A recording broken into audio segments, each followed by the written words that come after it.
This is Matt for Behind the Gloves in association with S-Jam Boxing. Delighted to be joined by the, I don't know, what's the right word? Go on. Who's it? See that? Read that there? Okay. Knowledge. I hate him. I hate that geezer. It makes me sick. He's so flash. I hate him with all my life. The very suave and very well dressed Spencer Fearon. Spencer. Yeah. Another Sorry, bit. Before we start, big up my tailor, suited and booted, Dubai. Those guys chopped me in my suit. 36 hours, okay? They took to cut my suit from start to finish. I picked the fabric and they just worked it out for me. So massive thank you to the guys at Suited and Booted Dubai. If you go to Dubai and you want your suit chopped, they come show you the fabric. They tailor it. You get free fittings, 1, 2, 3. And then they chop you a suit, 36 hours, you got a brand new suit. And then they stitch your nickname inside it as well. No, because it's my personal touch. That's what personal touch. You know? Well, it's like $2,000 a suit. What do you expect? Come on, man. Well, don't start me on your attire. MTK night, MTK fight night. Quality card, top to bottom. Danny Dignam main event. The rise of a promising superstar, Louis Edmondson, Paul McCullough. List goes on and on. Another great night. What stood out for you tonight? Andrade'S and Ricky Summers. Yeah. Because that was a war of attrition, and fair play to Ricky Summers. Usually he says like, I didn't train for fights, and he actually really trained for this fight, and he came out looking like a man that trained for a fight, and it was a great fight to watch. It was very entertaining, and it was a close fight as well. Fair result? Yeah, of course it was a fair result, but it was a close fight, right? Close fights are close fights. Close fights are not robberies. Absolutely agree. Danny Dignam, main event against Sorokin. Actually spoke to Sorokin and got his translator involved, and he actually said he was actually quite relieved at the end because he thought there was times where he could have done a little bit more. So in the end, he's quite happy with the draw. Thinks it's fair. What's your take on it? Did you have one winning either way? How it was is like Sorokin won big rounds, but they weren't 10-8 rounds. They were big rounds. So I think a draw was very fair. Certain times they were close. Ricky was picking like 1-2s, but they never had the power of the shots of Sorokin. But there was times where Ricky made Danny made Sorokin look like a mug, like rolling from the shots. Yep. But he should have capitalized on it. He rolled from the shots, but like there's times where Sorokin will throw a big overhand left and like do a 360, and Dan being the gentleman allowed him. He should have punched him in his head at that time. You know what I mean? This game's called protect yourself at all times. That's the rules. That's what you hear in the change room, and that's what you should have done. Great fight, and I think a draw was fair because we've just seen Boo Boo Andrade just comprehensively outpoint Liam Williams in a hard fight. All the same, fair play to Liam Williams. He come to fight.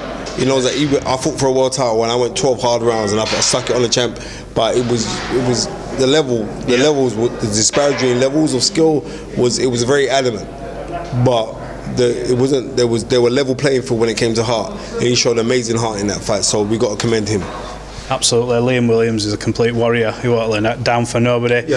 He comes to fight, and he did try and stick it on him the best he could from the bits that I could see, whilst obviously trying to keep my eye on this main event here. Demetrius Andrade, in your opinion, where does he go from here? Will he look to move up in weight? You know what? In spurts, I was seeing Boo Boo in there, yeah? And in spurts, I was seeing Doo Doo in there. And I'm just being real, right? Because he's very talented, and I think he's a bit too good for his own good.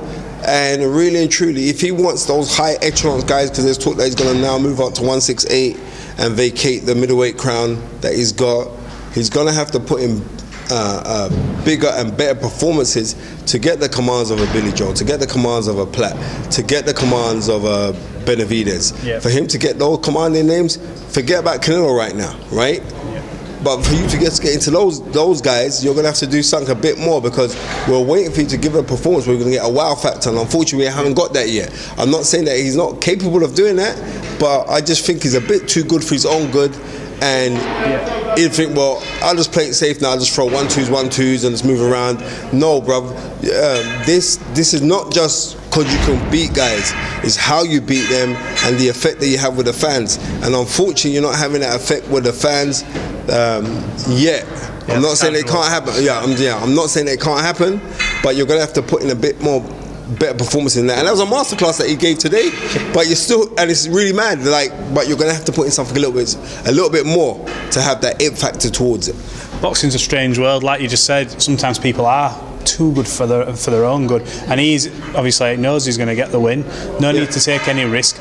I think what you're alluding to is maybe finishing them 11th and 12th rounds, trying to get the knockout and put that statement on a victory. Exactly, and unfortunately, there was no statement to make me say like, wow. There was nothing that was really outstanding.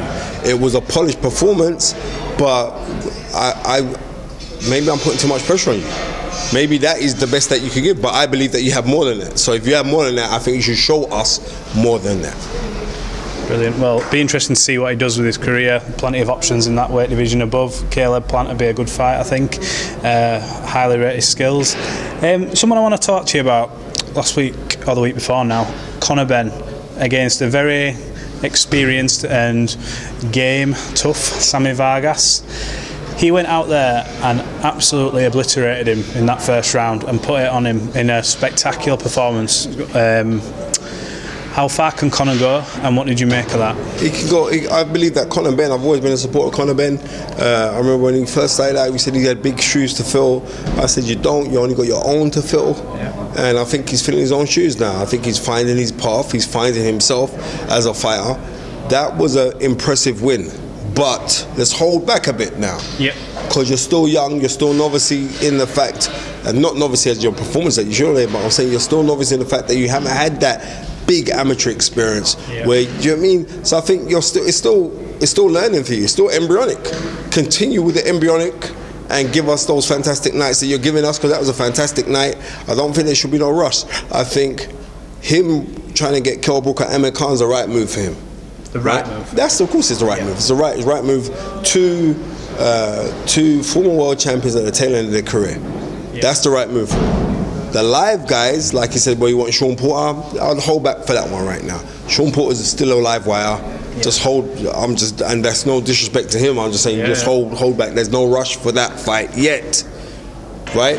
But you know what I mean? Or even David Avanesian for the European title. That'd be a good fight. I'll be up to see that fight. But yeah, right. Of course, it's a great fight. But Conor would deal with him. I believe that Conor would deal with him. Right. That kind of fight, yeah. But I don't think there's no rush for Sean Porter. Sean Porter's still alive. He's still in the game. Yeah. Right. Nah, I would hold back on that one. But Amir Khan and Kell Brook, yeah, get them guys.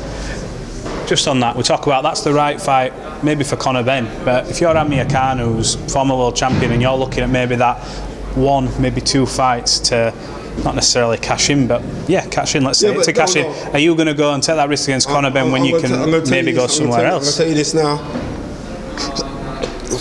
Conor Benn versus Amir Khan will be financially more rewarding to Amir Khan than him trying to fight Kell Brook. And that's the truth. I know so. I've been in this game a long time. I'm telling you. Do you heard what Ben said? No one do numbers like me. No, sorry, that's actually his dad. That's his dad. That's not him. That's how his dad is, right? But like, it's the truth. No, he does numbers, right? He does numbers. Amir Khan's going to do numbers right now, even more so because Amir Khan's now doing his own TV show kind of thing. He's a global entity.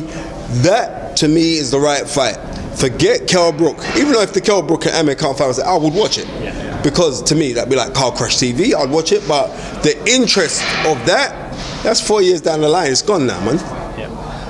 If he does fight an Amir Khan, obviously Amir's got the experience. He's been at that high level, so he's dealt with that, maybe that pressure.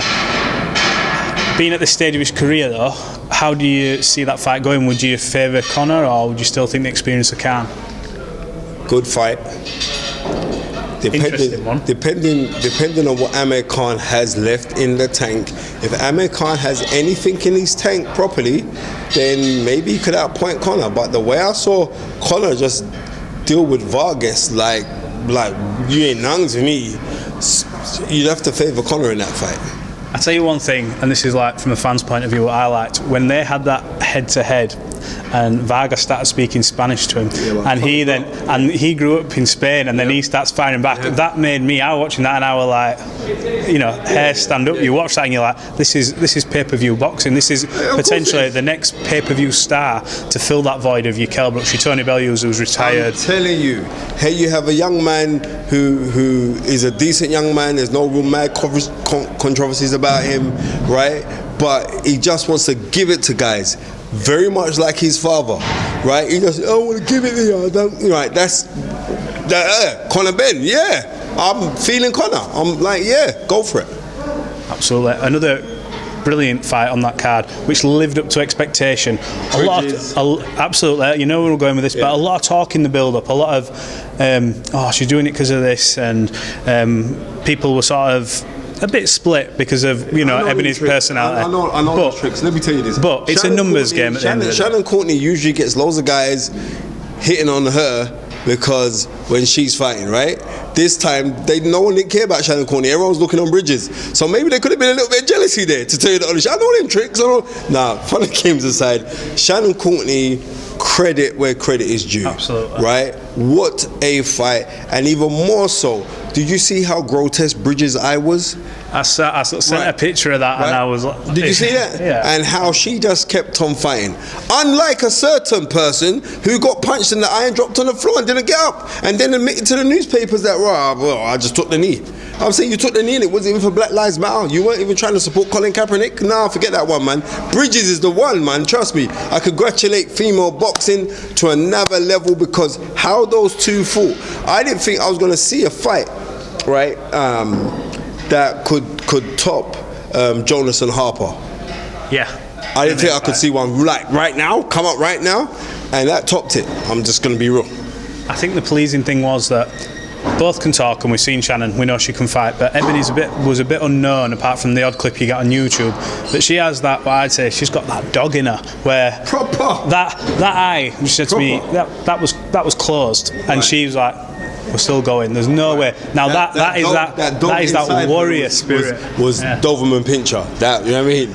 All right, and that weren't no bitch neither. That was some dope. That's what was inside that girl, gangster.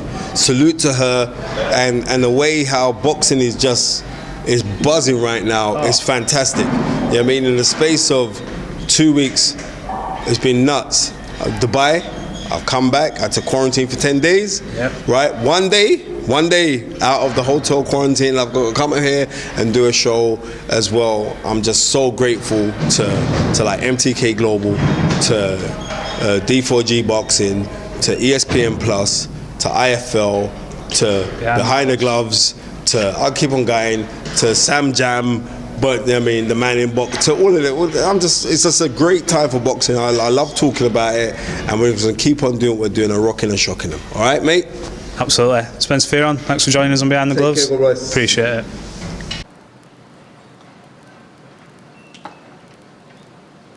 Oh, hey there, fight fans. Didn't see you there. If you guys haven't already subscribed to my YouTube channel, make sure you go to do so by clicking right here, or else.